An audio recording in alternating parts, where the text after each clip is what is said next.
the mind is out there and that it is functioning on its own, and that you can just witness it doing all the work.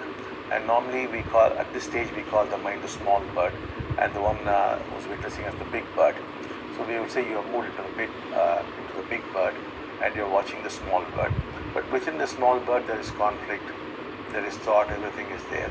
And at the next level of development, the conflict ceases. So as the big bird watches the small bird, there's no conflict in the small bird. And at a higher level, thoughts too have vanished from the small bird. And at a still higher level, the small bird itself has vanished. So it keeps going on that way. And then at one point, the big bird also vanishes, and you feel that you are the universe. So all these things keep happening. But we generally don't talk much about it. People discover it on their own.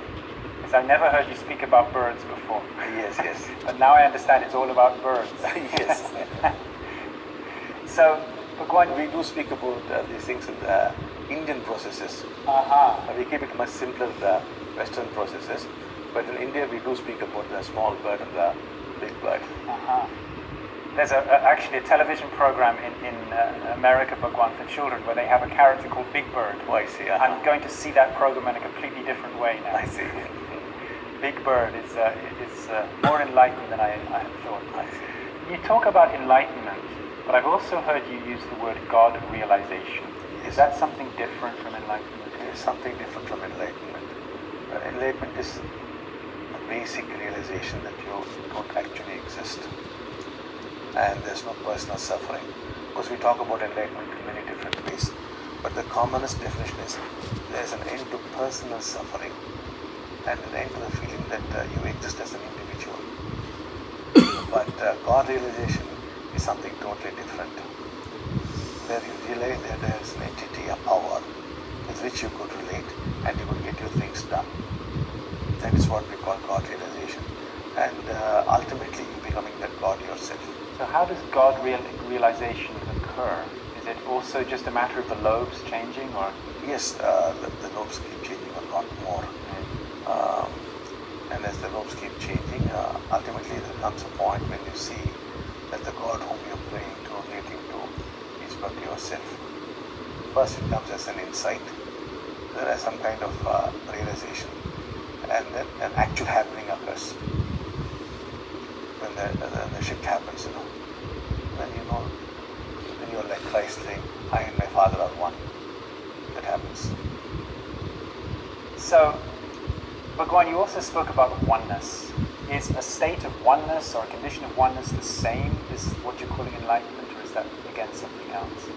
When you just say enlightenment, you might not call that as oneness. But as your enlightenment becomes deeper and deeper, you come to a point where actually you see that you are the other. The other completely ceases to exist.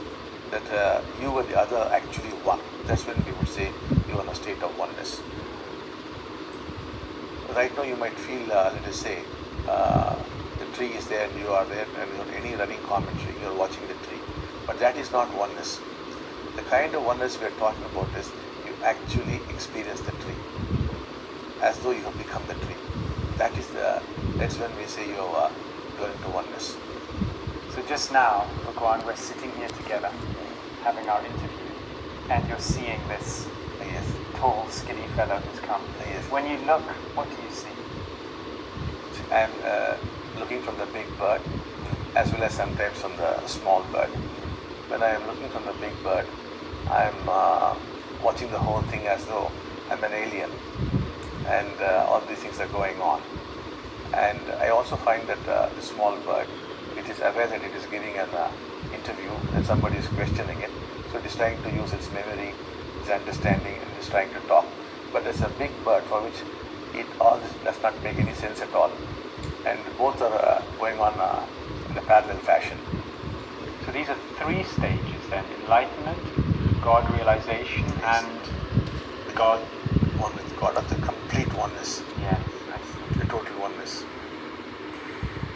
Once enlightened, is it possible for one enlightened person to then give this enlightenment